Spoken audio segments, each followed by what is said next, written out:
Neutrons are some of the strangest and smallest particles in our universe.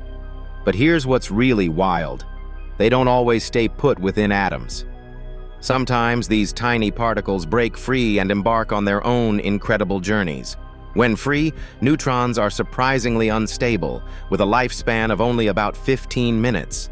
Within that time, they can decay into other particles, contributing to cosmic phenomena like the balance of matter and antimatter in our universe. Scientists even suspect that free-floating neutrons could unlock the mystery of dark matter. Intrigued?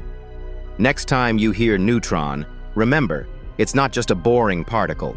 It's possibly the key to unlocking the secrets of the cosmos.